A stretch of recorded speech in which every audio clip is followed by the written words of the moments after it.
right, happy Wednesday, everybody. As we're settling in here, I am recording this session. We've got a couple of people absent today, so this is for them. Hi guys, we miss you. We're gonna take a couple of minutes and do this warm up. Then we're gonna pause and discuss the Perfect Human video that you watched last class. And then we're gonna come back and talk about artistic integrity, appropriation, and plagiarism today. So as you do this warm up and you look at one of these artists, you can choose 2D drawing or 3D design. I want you to think about how are they using found materials in their work. So go ahead and Google the artist, kind of look at their body of work. So you can do that by either going to their website or looking at a Google image search. Choose 2 works that utilize that range of drawing issues that we've been talking about for this project, and jot down some notes on how did the artist use their found materials. I'm going to give you about 6 minutes to complete this. Are there any questions?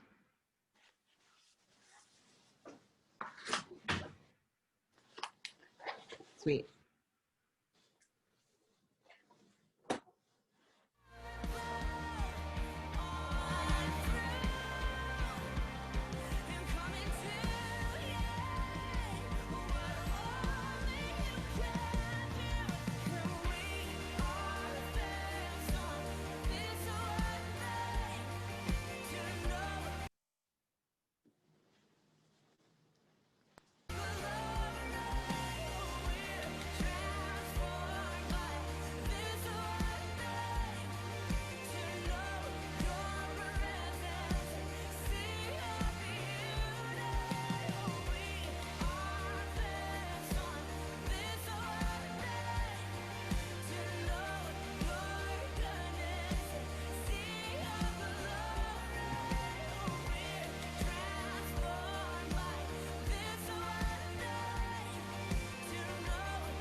Still in your presence, all the noise dies down.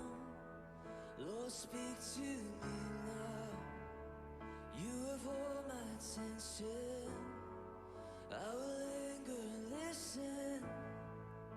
I can't miss a thing. Lord, I know my heart wants more of you. My heart wants something new, so I surrender all. All I want is to live within your love, be undone by who you are. Grace, we're taking about a few more minutes and doing this warm up, looking at one of these artists. Just choose one and look them up on Google. And then you're specifically writing down in your sketchbook, how did the artist use found materials in their work? Okay, thank you. You're welcome.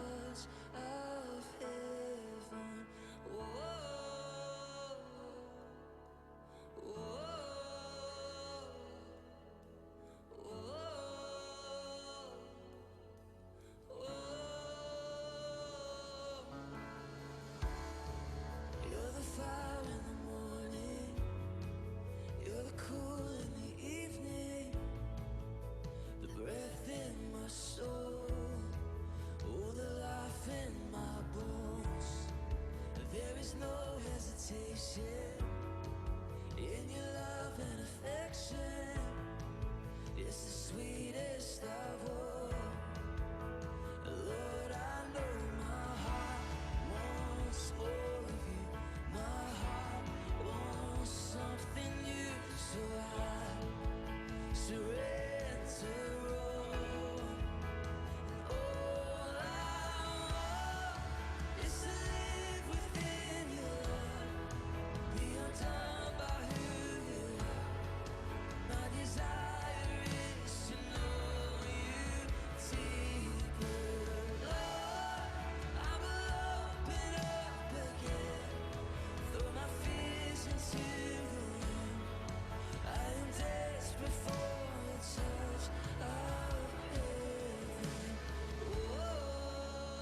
So do what only you can. Jesus, have your way in me now. Come on. I open up my heart to you. Yeah. I open up my heart to you now. So do what only you can. Jesus, have your way in me now. I open up my heart to you. I open up my heart to you now. So do what only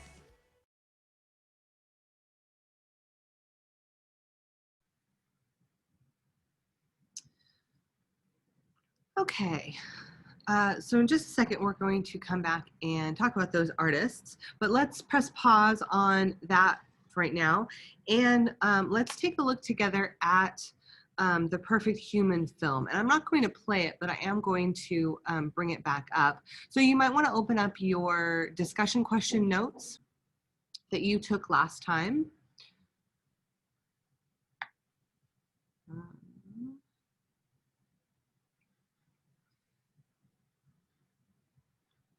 And so first of all, what did you guys think of this film?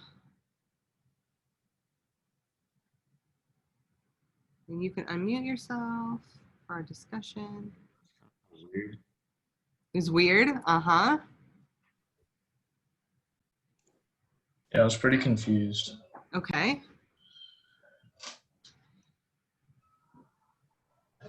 And what kind of questions were coming to your mind as you were being confused?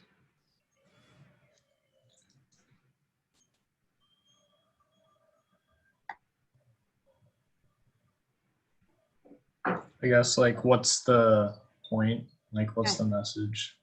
Yeah.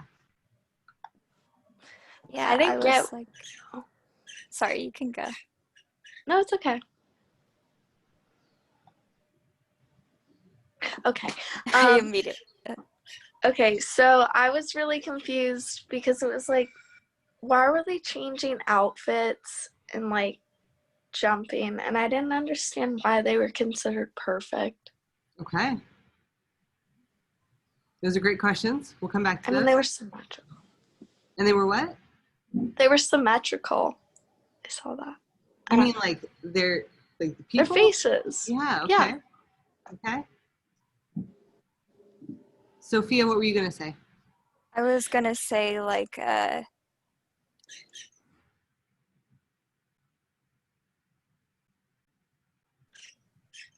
or from a different place because the English just sounded very confusing and dry, and I was like, why is he repeating certain sentences? And I know that he's doing the writer is doing it on purpose, but I can't see why.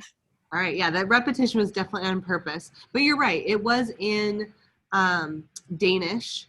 Jordan Lith is Danish, so originally it was written in Danish. Did this one have the subtitles or have the dubbing? I forget. It had a dub. Oh, it just had the, okay, so we were hearing it. It is an empty room. Yeah, okay. But yeah, so it was good that you picked up on it because you weren't hearing the Danish. But yeah, so there's sometimes that English seems a little bit weird. All right, well, you mentioned repetition.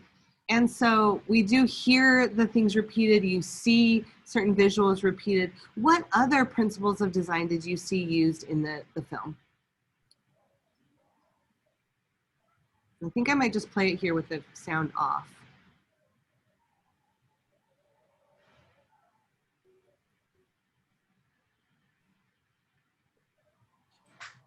So that should be in your notes. What other principles of design did you identify? Oh, There You can was go ahead. oh, okay, thank you. I said hierarchy because they're both, mainly the male, but they're both fairly, they're dressed fancy. They're eating higher quality cooked food. they're literate.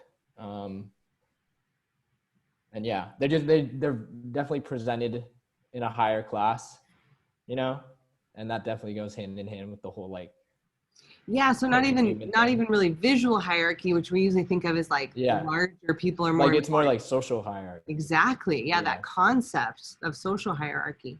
I really love that you keyed into like how expensive the food would be. And even like in this scene, we're seeing him wear a tuxedo. Yeah. So those identifiers of higher class. Carter, what were you going to talk about?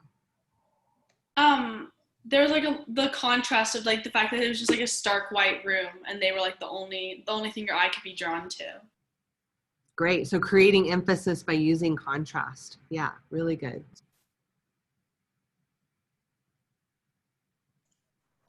I What said other- scale also because there's a few scenes where they like zoom in on like different parts of the body and stuff that you regularly wouldn't see very up close. Yeah, that's great, Elijah. Yeah, so we see it different cropping. Like here, we're only seeing from his mouth down. We're seeing zoomed in on the shoes. When they're looking at the eye, it's very close. You can either think of that as close cropped or zoomed in. And so that's something that I want you guys to think about as you're working on your magical mundane compositions is how could you use different views? And that was a really nice zoom shot right there. The beauty of working with a moving material. But are you going to show whatever your mundane thing is far away? Are you going to zoom up close to it? How could you explore those different compositional strategies in your little compositions that you're creating? There's a really good example of repetition there. You're going, okay, mouth, mouth, mouth. Why am I looking at the mouth? Eye, ear, ear. Why am I looking at these things? So, so what do you guys think, looking at your observations that you wrote down, what is Jorgen Leith trying to tell us the perfect human is?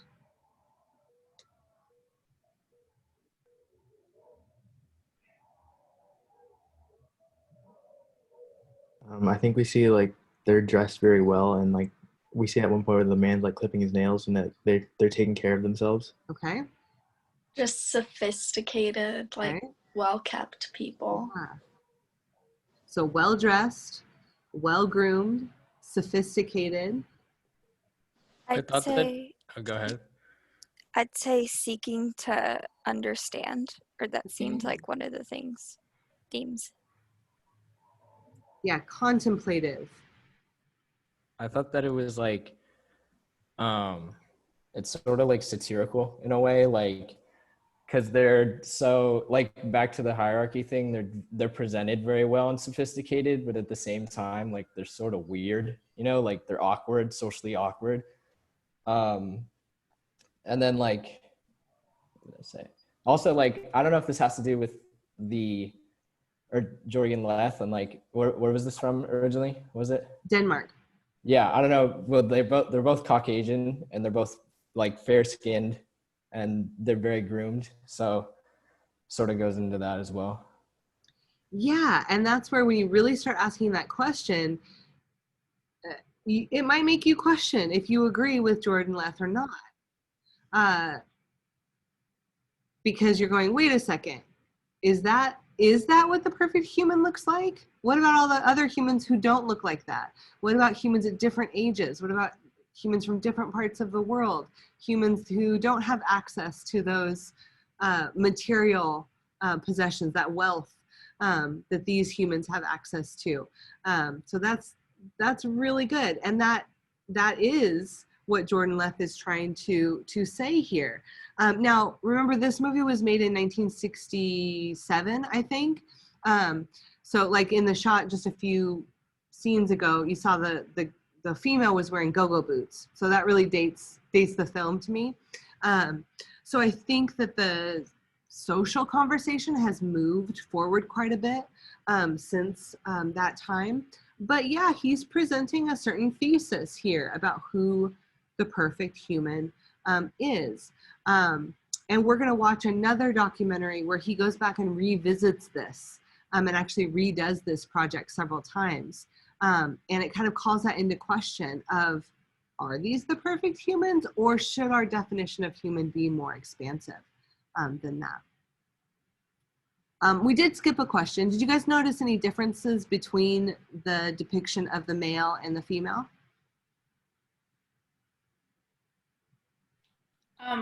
The guy was like able to be more like active and like clumsier, like he was the one falling down and stuff, and the girl was like more polite and put together, like she laid down very carefully, she was like putting on makeup while he was like the one jumping around or like singing and like being silly. Yep. And I'd say- especially like this shot right here, she becomes the object of contemplation. She takes on the gaze.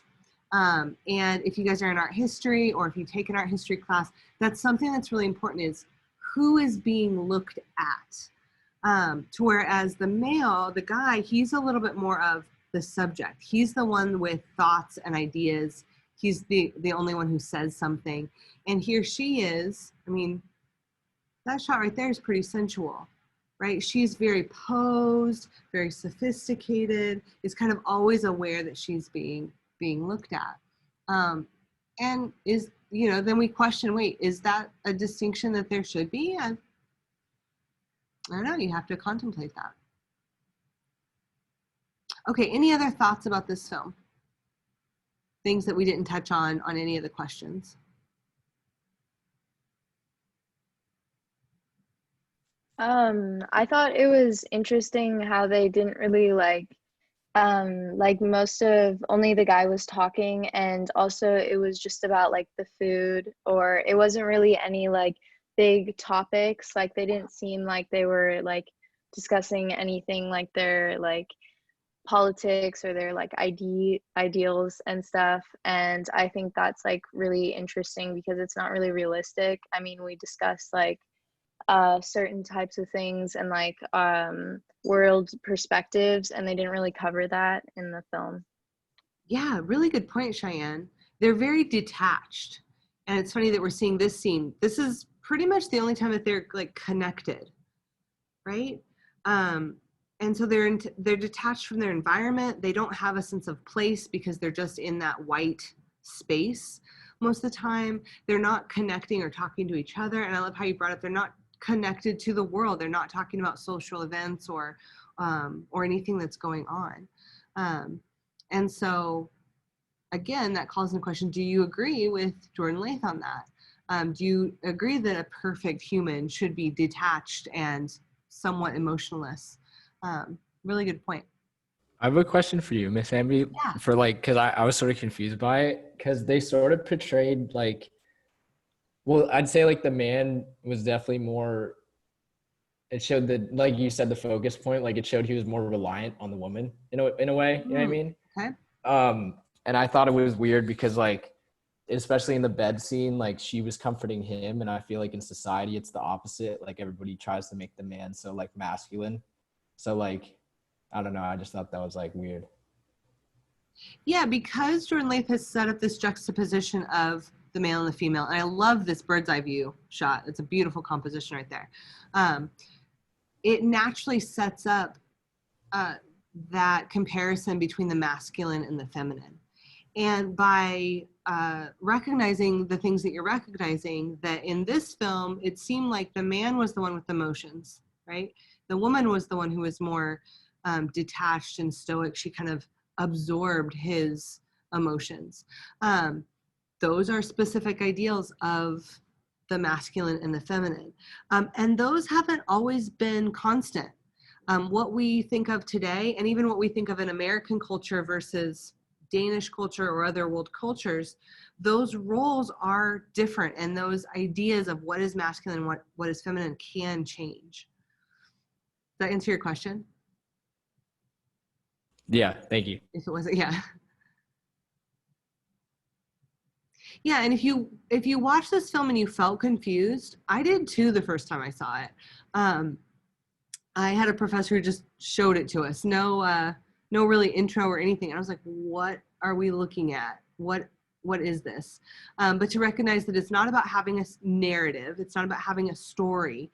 It's more like looking at a painting, to where you're going, why were these choices made, and what is this artist trying to explore? What is this artist trying to question or tell us about? And when I started looking at like that, it started to make a little bit more sense. I think this film would fall in the category of art house, because it's not really a documentary. It's not just giving us information. It's really making us think about the visual and conceptual decisions that the artist has made. All right, any other thoughts? I had a question, or just was a bit confused with near the ending. It scared me at least, but the guy repeatedly snapping and looking into the camera. It I scared don't, you? I don't know, but I was wondering, I don't know, just what that was What possibly that was for. about? Yeah, I don't know though. I don't know. I'd have to kind of contemplate, like think about what specifically, if that's just like a representation of him thinking. You know, sometimes when I'm thinking, I'm trying to recall something and I might snap like this. I don't know. You know, when he's asking these questions, when he's seeing the light on his jacket and he's hoping to understand this in 3 days, I'm like, I hope I understand this in 3 days too. There's something there still that's a little bit unreachable. And I think that that's something that really good art does, is it doesn't give us all the answers. It leaves us wanting a little bit more. And that's why sometimes you just keep coming back to a work of art. You keep thinking about it.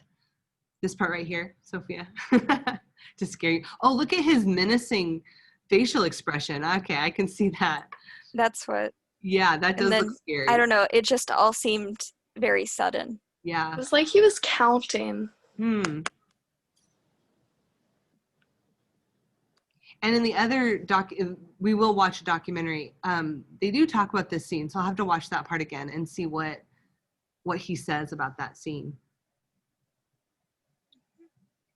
Okay, so again, as you guys are working on your magical mundane compositions, this project is really focused just on exploring the design principles. So I show you this in a sense of how can you take something that's mundane, something just like a person, a human that we look at every day, and make us look at it in a new way. And that might be through zooming in. That might be through repeating an image, layering it. That might be through having a bird's eye view, or getting down low, or changing the contrast, or putting it on a flat background, or putting it in a different context. And that's why I want you to explore all of those different ways of presenting your magical mundane. For this project, you do not have to have some really deep idea or concept or message behind your artwork. You could, if you are an exploring idea, that's awesome. It's not the focus of this project, but obviously that's great. We will get more into that in the next two projects of like, how do you layer in those choices about concept that visually communicate what you're trying to say. All right, and just as a reminder, those compositions are due, I think they're due today. I have to look back at the calendar, but half of them are due now, and then the other half are due next week. How are we supposed to turn them in? Into Shobi. Oh, okay. All right. I looked earlier and it wasn't on Shobi. And it was not on Shobi. Okay, I will make a folder before we end class today. And I will double check. Because the split of the weekend, I got a little confused on you guys and 8th period. I'm gonna look real quick at the assignment calendar and see.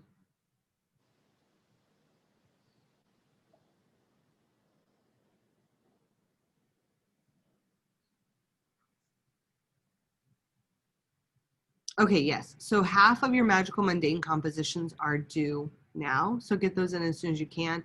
This is just a halfway point so I can see what you're working on and give you some feedback. Normally I'd be able to walk around and talk with each of you, but we have to do it through Shobi. in this circumstance. And then the final versions are due for you guys on the 16th. And so you would both upload those to Shobi, and then you're also going to bring them with you, seniors, when you come on campus. So that will be a fun way to get back together. All right, any questions about that before we move on? Is there a Shobi box? There is not. Let me make one right now while we're talking about it.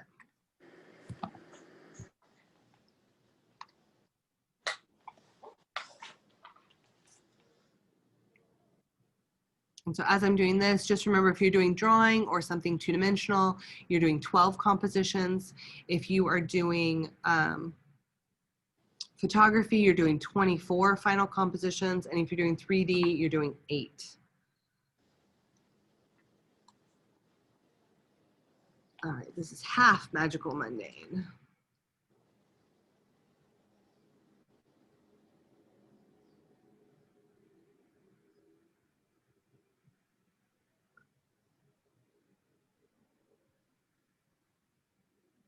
Okay, the folder should be there now.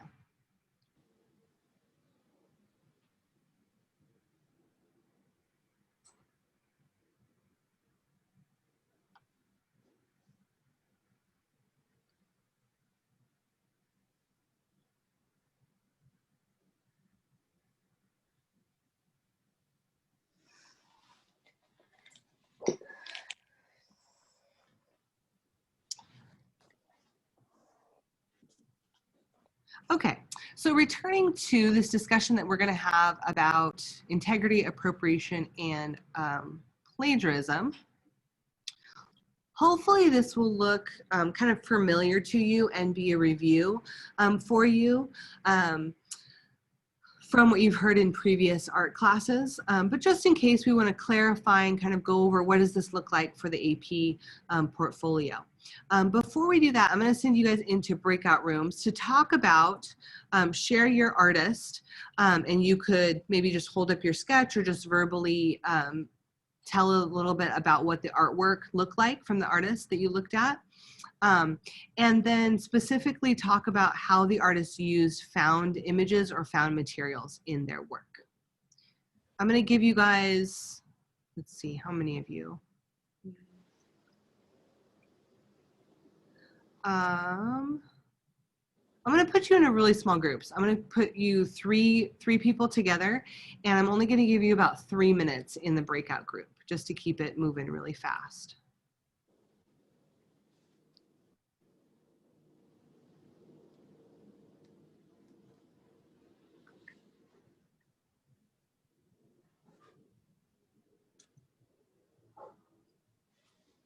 Okay, go ahead and join your rooms, and I'll see you back in a minute.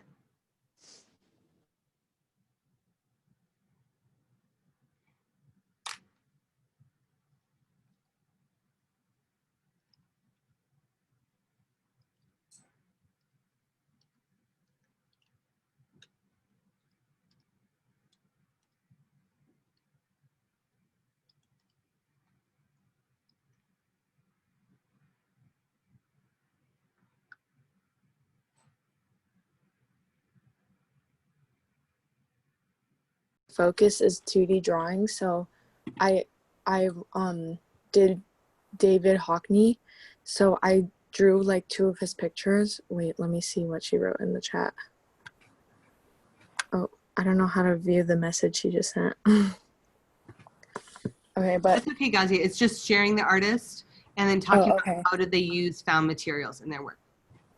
Okay, and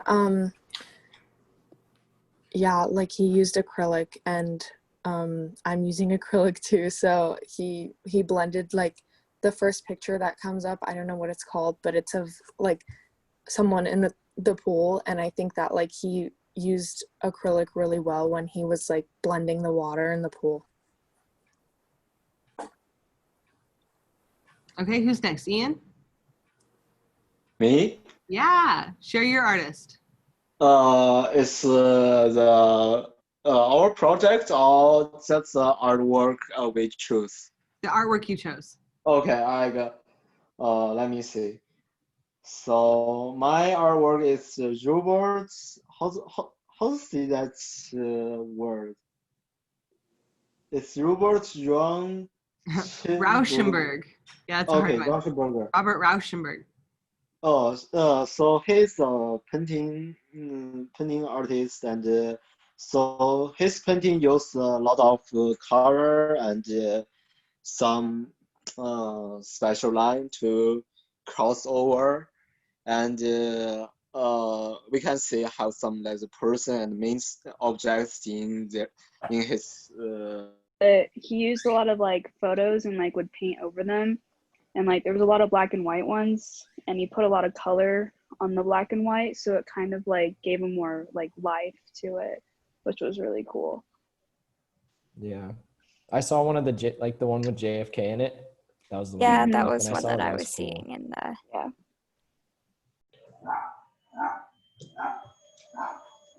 Hi, Miss Amby. Hello, did you guys already finish? Yes. What artists did you Yeah. guys look at? Robert Rosenberg and Mm-hmm. Jackson. I did the David Hockney one. Okay. Yeah. Jackson, did you look at his paintings or did you look at Pear Blossom Highway? I looked at Pear Blossom Highway. Okay. Yeah, because it's very different than his paintings. Yeah, I think I remember seeing this before in like design and photo. I think we looked at this one before. Yeah, you did a project based on it, I think. Yeah. Yeah, cool. Okay. So you guys can go back to the main meeting and we'll join you in just a moment. Okay. 18-year-old wedding. Yeah, I feel like we should wait a little bit longer in this generation. Hi, Miss Amby. Hi.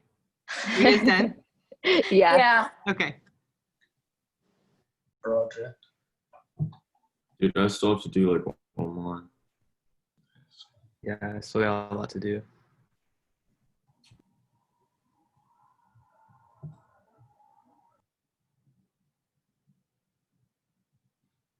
Okay, so as people come back from the breakout rooms, share my screen again.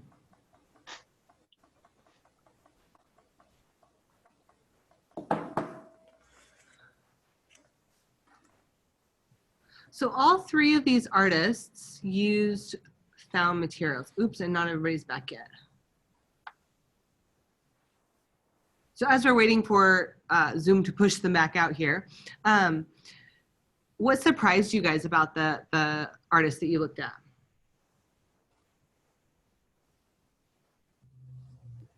Like the use of the photos being collaged. Like it looks like they're from like slightly different angles. Yeah, David Hockney using the repetition, kind of breaking an image up into smaller photographs. But then also you notice that they're kind of slightly zoomed in or slightly a different perspective, but yet it all comes together to a whole. What's crazy about that work is that this is before digital photography. So those are all like film photographs, which is cool. All right, who looked at Robert Rauschenberg? What was surprising about him?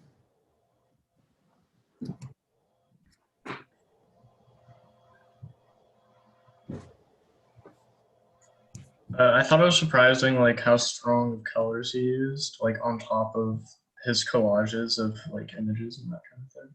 Yeah. Yeah, a lot of times we think of collage as being kind of a pure medium in itself.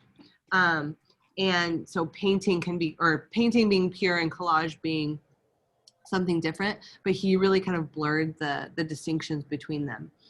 He also would walk around the streets of New York and pick up trash and then like glue it into his artwork, which is kind of crazy. And then he even did some works, like there's, I forget the name of, I think it's called Obelisk, where it's like a goat with a tire around the goat who's standing on a painting. And you're like, what is this about? But it's basically just all these found objects that he created his artwork out of. And then what did Michael Tuffery use? Did anybody?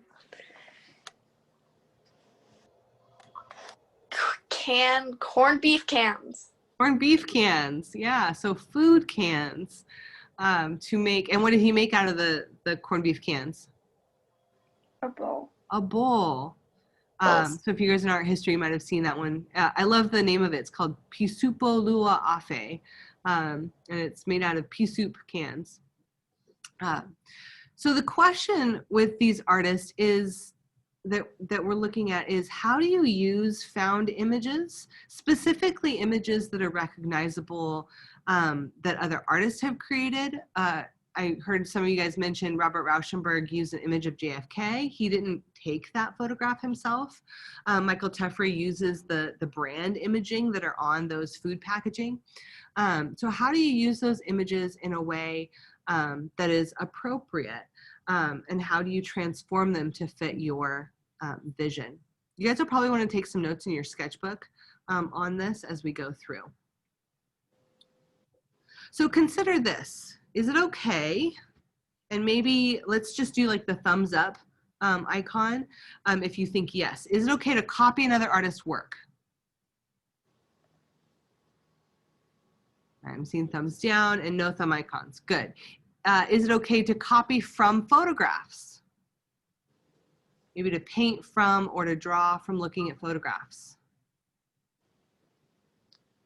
Okay, I'm not seeing any. Okay, I'm seeing a couple thumbs up. Is it okay to imitate another artist's style? See one thumbs down. A lot of people are unsure. That's okay. Is it okay to draw or paint from or on top of photographs? That sounds good. What if they're not your photographs? That's not changing. Okay, it's changing some people and not changing other people. Good. Is it okay to use the same subject matter as another artist? Good. Lots of thumbs up on that one. Is it okay to collage copyrighted material into your own artwork? A lot of the thumbs are disappearing. Some people are shocked. But that's what Robert Rauschenberg did. That's what Andy Warhol did. What are we going to do with that? Is it okay to use another artist's technique or approach? Good, I see some thumbs up with that one. Good.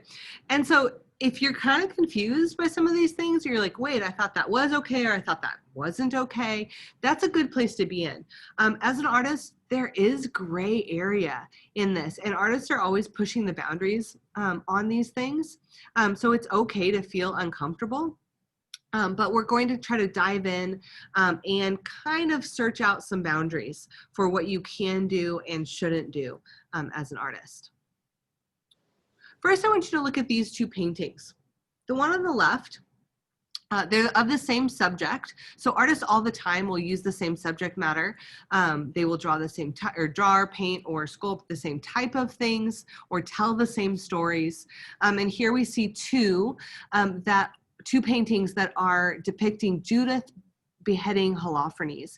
And this is a story that comes from Jewish scriptures, so not from the Torah or the scriptures that we included in the Bible, but it's this story of this woman named Judith who invited the enemy general to a dinner party.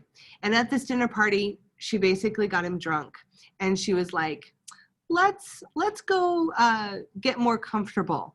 And so she leads him into her bedroom, which is why they're on the bed. She's like, let me go put on something more comfortable. And she doesn't go put on something more comfortable. She goes and gets a knife or a sword, and she cuts off Holofernes' head because he fell asleep on her bed. And so she single-handedly defeated the enemy, the general of the enemy, who the Jews were fighting. So this really dramatic story depicted in really similar ways here. One was the first one was painted by Caravaggio in 1602, and then the second one was painted by Artemisia Gentileschi in 1614, who learned from Caravaggio this Baroque sensibility of dramatic lighting and of depicting stories at the height of the action, which is what Baroque painting is all about.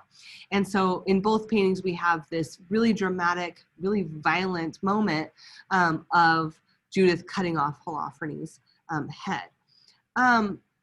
If somebody did this today, do you think this would be considered plagiarism? Thumbs up if you think it would be considered plagiarism.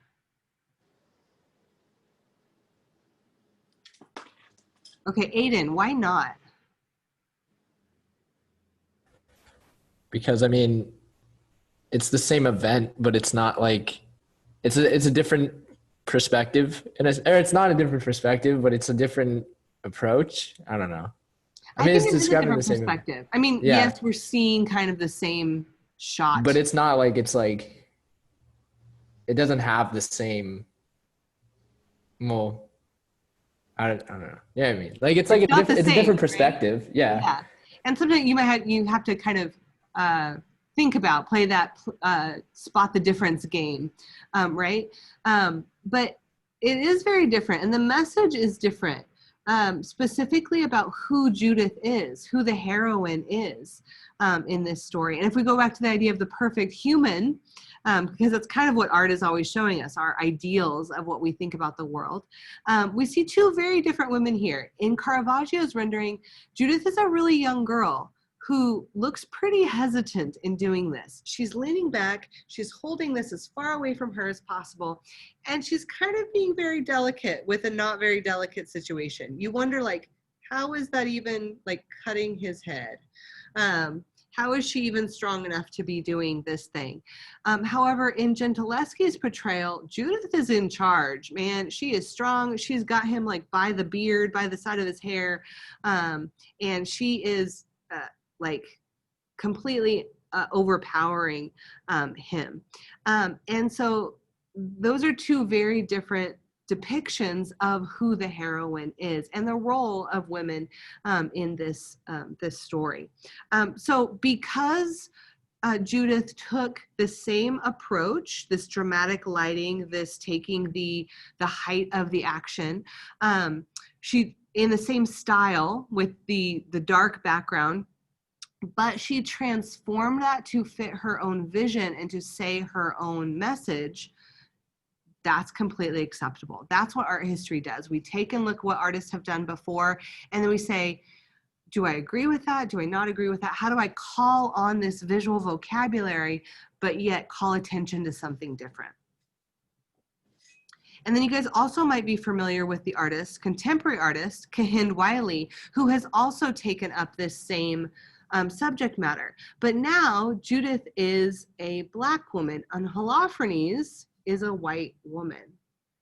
And so he's recontextualized this story, and it's not just telling a story from history or from myth. It's really calling on that story and saying something about our current situation, especially with race relations. And of course, he's doing it in his own style too, but there's a lot of similarity there in the rendering of the figures.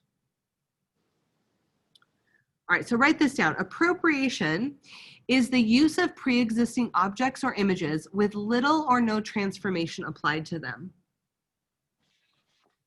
That's one definition of appropriation. It can also mean, which is a little bit contradictory, to properly adopt, borrow, recycle, or sample aspects of human-made visual culture.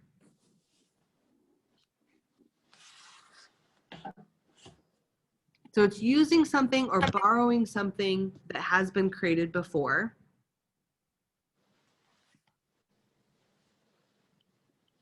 And really we want there to be transformation. But often the word appropriation is used to critique an artwork for not having enough transformation.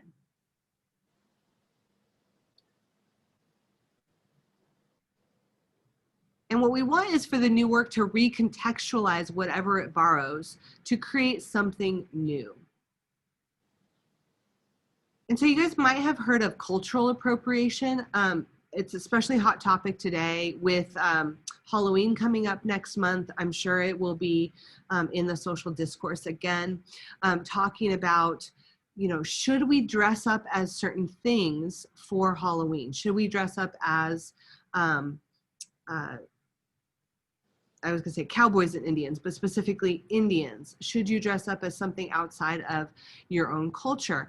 And the critique with that is that this use of that stereotype comes with no transformation to the stereotype and really does not recognize either the original culture and the original meaning of those things, and does not recontextualize it and give new meaning to it. And so that's where critiquing of cultural appropriation is quite valid and should be really considered. However, if it is an artwork that really does seek to say something new, that's where it becomes not so much appropriation and more appropriate. So if you take a look at Andy Warhol did not design the Campbell's Soup label. He appropriated it. He appropriated it pretty directly. He did draw it, he did screen print it, he did make these artworks by hand, but yet there's not a whole lot of transformation there. And so when we look at the two there, I mean, very, very visually similar. And of course, Campbell's, because of Andy Warhol's popularity, has held on to this very classic brand look. But it really blurs that distinction between what does the artist need to do and what does the artist bring to the artwork if they're just using an already existing image. And you can see even the way that Andy Warhol arranged the artwork was very similar to how you might see Campbell's soup cans on the grocery shelf. We see this grid of soups with little differences. The labels are a little bit different. And as you look at Andy Warhol's prints, there's tiny variations in the print that make it kind of interesting to look at. But you might be wondering, how is that any different? Well, in this case, it's the fact that he took something from the grocery store, something that's mass produced, very popular in the sense of it's very everyday, it's very mundane, and he puts it in a whole new context. He blows it up really large. He does use traditional art processes of drawing and printmaking to take this mundane thing and put it on kind of a historical scale, and put it in a gallery, and now these are collected in museums, and tell us, hey, this is important. This is what's worth looking at. And the pop artists were the first artists to do this, to take things out of popular culture and say, hey, art doesn't have to just be about these huge ideas, religion, myth, history, kings, rich people. Art can be about the common, about the everyday, about the things that we see every day and that everybody enjoys. And art can be something that everybody enjoys. And that's what the pop artists were saying in their work. So even though visually this is very similar, that concept recontextualizes the idea. All right, next definition is plagiarism. And this is the practice of taking someone else's work or ideas and passing them off as one's own. So a little bit different. This isn't just taking and commenting or taking and transforming something. This is just taking and saying, hey, no, this is mine, and I'm going to present it as mine. And a really good example of this is the original Obama Hope poster that was created by Shepard Fairey. Now I'll just say off the bat, this was not commissioned by Obama. He was actually not part of the Obama campaign, even though Obama took this on and ended up benefiting from the popularity of this poster because it was visually very effective. You have this heroic image of Obama looking up, looking to the future. From a photography standpoint, you are, the photographer is lower, so we are physically looking up to Obama as he's looking to the future. And then he posterized it using Illustrator and put it in red, white, and blue, so it's very patriotic type of image. However, the problem is the photo on the right was not taken by Shepard Fairey. It was taken by a photographer named Manny Garcia, who was an AP photographer. And that alone is maybe not a problem. If Shepard Fairey had kind of quoted his source, but even when he's asked, hey, where did this image come from? Shepard Fairey said that he drew this. which that's really the problem. And when you put these images side by side, it's like, no, you didn't. At very least, you were looking at this photo by Manny Garcia, and you didn't own up to the fact that maybe you saw this in the newspaper, maybe you saw this online somewhere, maybe you just grabbed it and you forgot who the photographer was. The fact was he didn't properly cite his source, and when asked, he didn't give credit back to Manny Garcia. Now, Shepard Fairey actually got sued because he made money off of these posters. He made over $400,000 off of selling these posters. And so that's really where the law comes in, because legalities have to do with making whole and making restoration. But he did lose the lawsuit. He got 2 years of probation and a $25,000 fine for the cover up. So it can be really serious to take another artist's work and to claim it as your own. So really, the guideline for this whole issue is the issue of integrity. And it's about being true to your own artwork, to honestly representing your inspirations, ideas, and your work being wholly yours. There are instances where you can use other images. You can do collage work where you cut images out of magazines. You can use recognizable images of presidents, of celebrities. Now, sometimes we need to talk about that and what your message is, how you're transforming those images, but you can use those. But the most important thing is that you are representing your process honestly. And if somebody comes to the critique, or if I ask you, hey, where did this idea come from? You say, oh, I saw this on Instagram. I really like this artist I follow. Or I Googled searched this, and this is an image that came up that I really wanted to reference. And that you keep track of those things. So that's where your sketchbook is going to become really important, that as you look at things, that you kind of collect them in your sketchbook, whether that's a digital sketchbook or a physical sketchbook, and you keep track of where your ideas are coming from. All right, so I wanted to show you one more artwork here. And this is a painting by Dana Schultz. The title is Open Casket. She painted this in 2017, and this was actually selected for the Venice Biennial, which is a huge art show, very prestigious art show to get into. And I wanted to read you a little description of what this painting depicts. It depicts Emmett Till, and you might have heard of him before. In August of 1955, Emmett Till, a Black teenager from Chicago, was visiting relatives in Mississippi when he stopped at Bryant's Grocery and Meat Market. There he encountered Carolyn Bryant, a white woman. Whether Till really flirted with Bryant or whistled at her isn't known, but what happened 4 days later is. Bryant's husband, Roy, and his half-brother seized the 14-year-old from his great-uncle's house.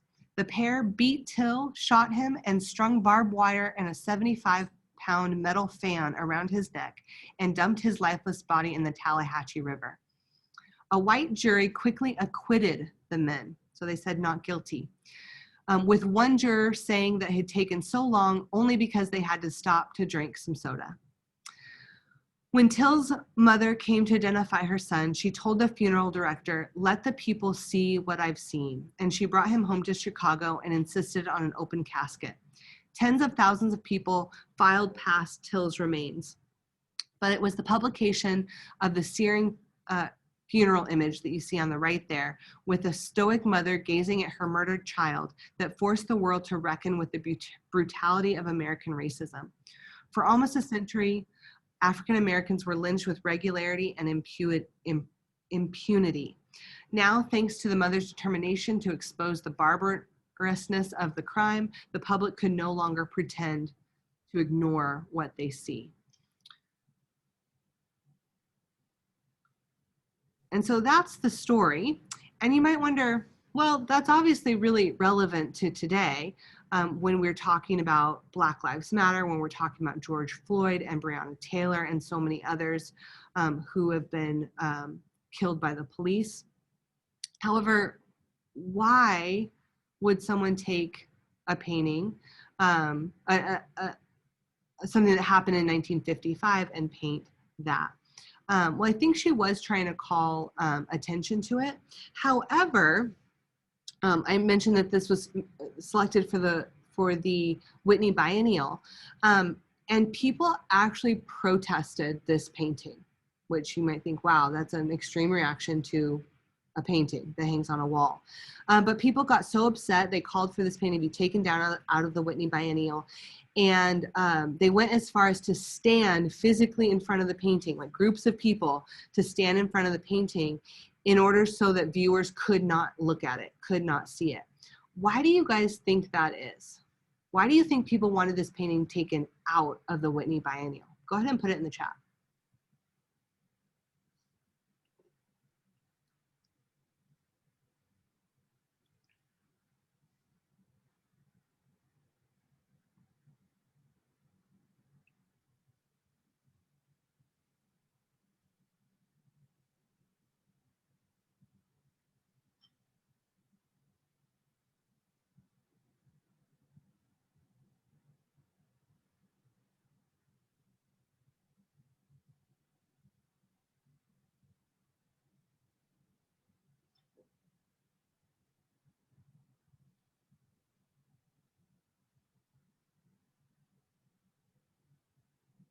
Okay, really good point, Elijah. The artist benefiting off of a tragic event. Yep, because artists do sell their artwork and that's how they make their money. That's part of it. Waiting for some other answers to come in. People had an emotional reaction. Yeah, I mean, when you hear that story, that's going to evoke some emotion. People would rather ignore the issue. Maybe people think about racism that they didn't want to address. Oh, they didn't want racism glamorized. Yeah, because art, again, puts something up in front of us and says, this is worth looking at. And it can be rather glamorous. Art events tend to be very glamorous events. People would rather cover it up. Okay, so by physically covering up the painting.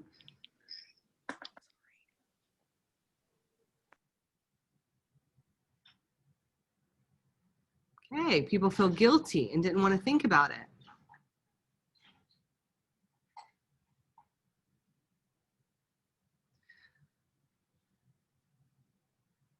What if I told you the protesters weren't white? That it was actually black people. I don't want to say black folks. Gotta catch yourself, guys. Our biases are everywhere. So the fact that I would say white people and black folks is kind of weird. The protesters were black people who wanted this painting taken down. What do you think the artist looked like? Kind of leading you on here.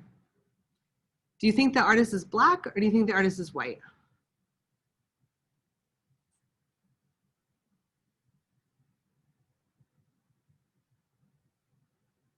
Yep, this is the artist. I want to say her name. Oh yeah, Dana Schultz. And so you can imagine Dana Schultz is just trying to address social injustice, just trying to address racism and get people to think about these issues and talk about these issues. But that can be a problem in itself. I want to read a quote that was from the New Republic website at the time that this was going on. Emmett Till died because of a white woman lied about their brief interaction. For a white woman to paint Emmett Till's mutilated face communicates not only tone deafness towards the history of this murder, but an ignorance of the history of white women's speech in that murder, the way that it canceled out Till's own expression with lethal effect. So Dana Schultz probably had the right intention here. However, she wasn't telling her own story. And that's an issue to integrity as well. She wasn't passing the mic that she as an artist has. She has the power to put something up for people to look at on a world stage at the Whitney Biennial. But instead of passing the mic, she kind of took it on herself to tell the story. And it wasn't her story to tell. And so that's something else that we will be exploring through different projects, or for the next 2 projects, is how do you tell your own story? What is your story, and how can you tell it authentically? How can you be authentic to telling your own story? Any questions or thoughts? I just want to pause for a second before we move on.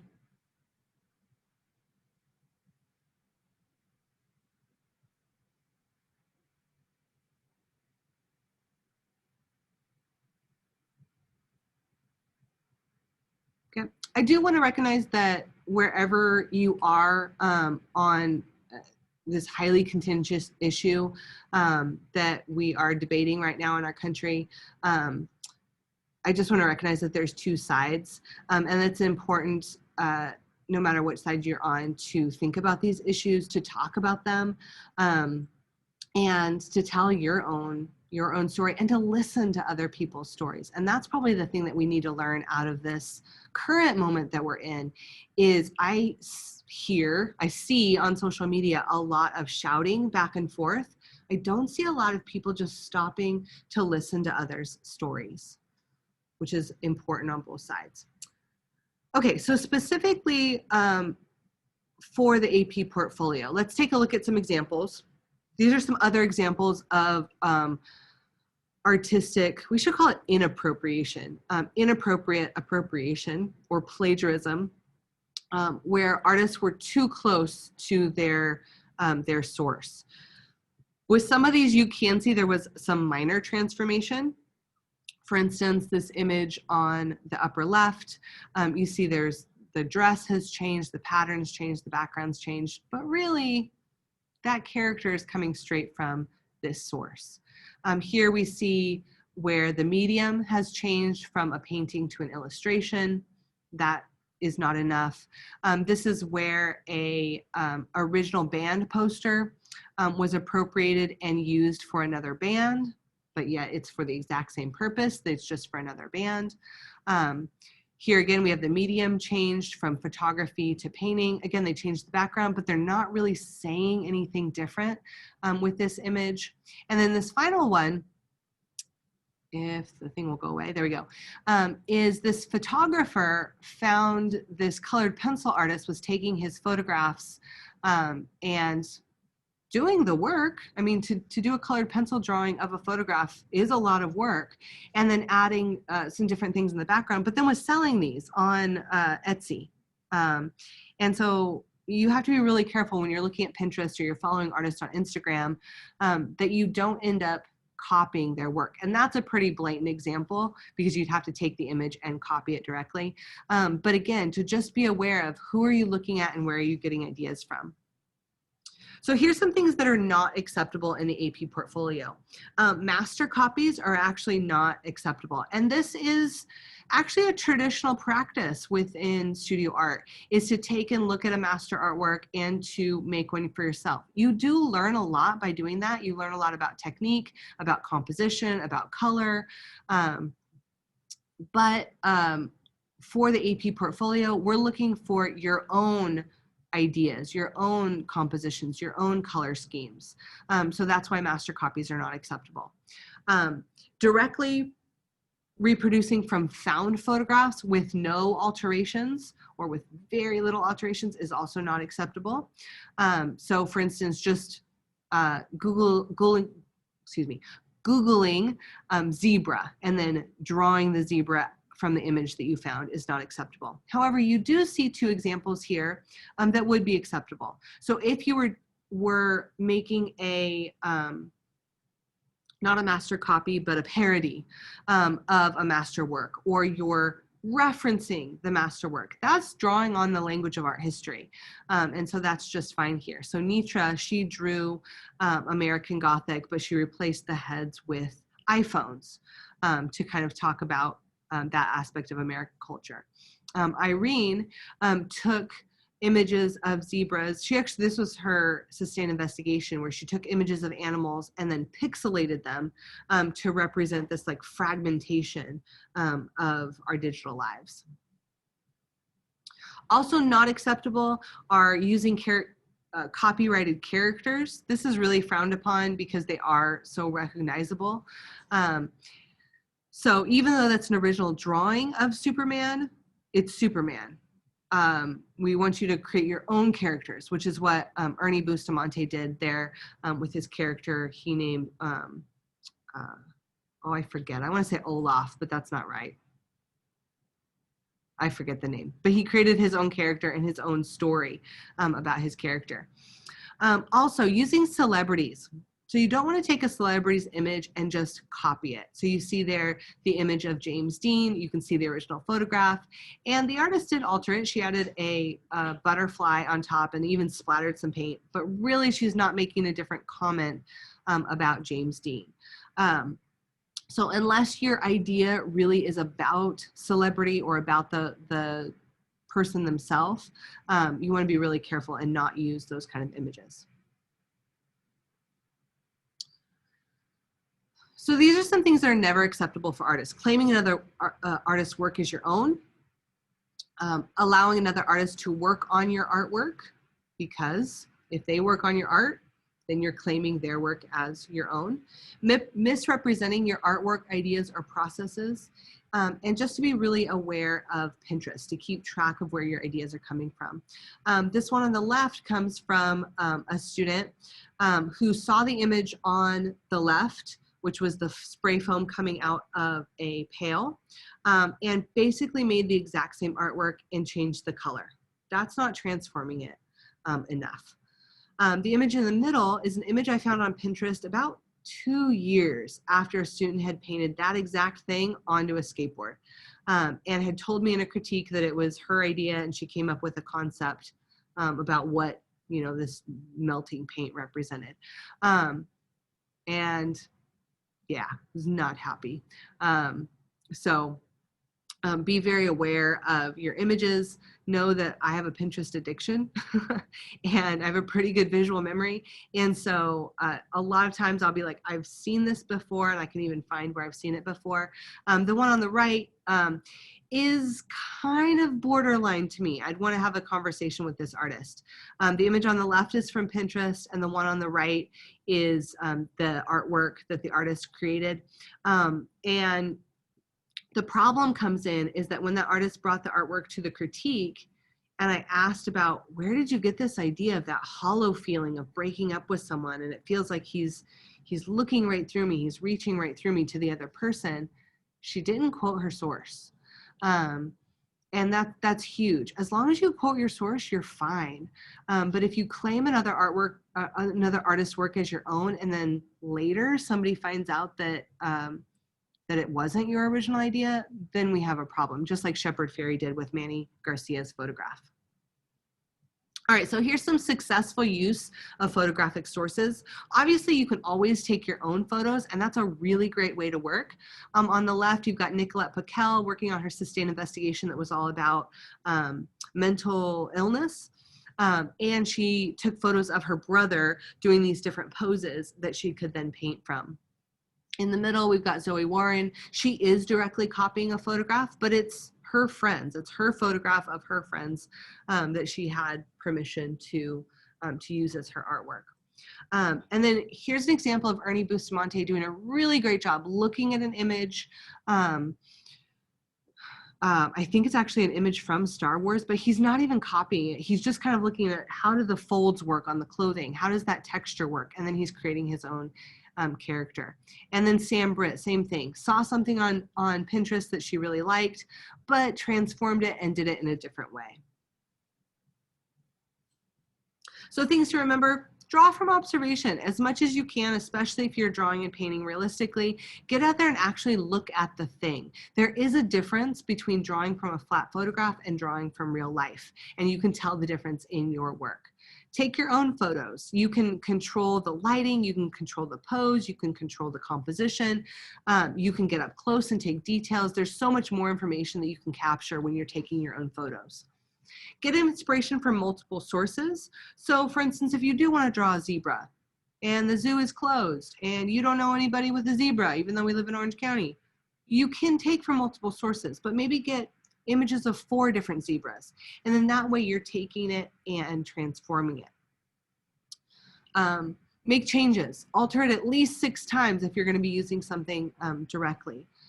Comment, question, and critique your sources. You should be transforming it for your own vision. So you should have a purpose of why you're using that image. Keep track of your sources and be ready to say where you got your idea and your images. Be honest. Artists are asked this all the time, and they do say in their artist statements, hey, inspired by so-and-so, these are the ideas I was drawing upon, this is the imagery that I was drawing upon, and this is why I created this. And that's absolutely acceptable and encouraged. And then finally, tell your own story. And this is somewhere where sometimes to start off a project, you just need to sit down and not even look at anything else first. Just start brainstorming and jot down some of your own ideas first before you go looking at anything. Because looking at finished artworks by professional and master artists can be discouraging. It can make you feel like your best ideas have already been done better by somebody else, and that's not true, because no one has lived your story and nobody can tell things from your perspective. And sometimes you just need to try to capture that first and say, okay, this is what I'm kind of interested in, this is kind of what I want to say, and then I'm going to go seek out sources that are going to help me say those things.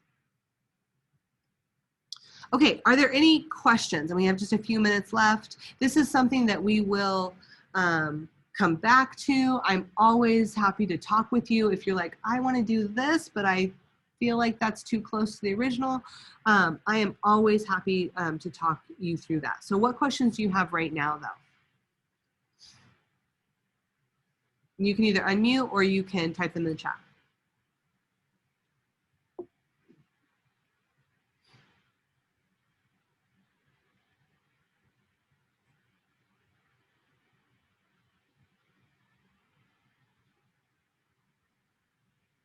None? You guys are good? Sweet. All right. Well, thank you. This was a long class today. I appreciate you guys sticking in there. There is a lot of information at the beginning of this class just to get you guys going. Try to front load it so we get all of this, and then as we move into later in the semesters, we move into sustained investigation, there's more and more work time. I do believe next class is work time. I just want to double check the schedule. Yes, next time is a studio day, so we still will hop on Zoom. I might have a few brief reminders for you. I'm thinking of maybe checking in with you individually after I see your half of your mundane compositions, but most of the time next class you will have to work on the second half of your magical mundane. All right. So I'm happy to stick around and answer questions if you guys have. If not, I will see you next time. Have a great day. Thank you, Ms. Amy. You're welcome. Thank you. Thank you.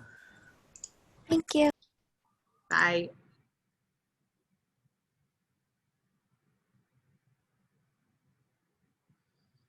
My voice is dying. Are you just fussing and finishing over there? Oh, you're listening to something.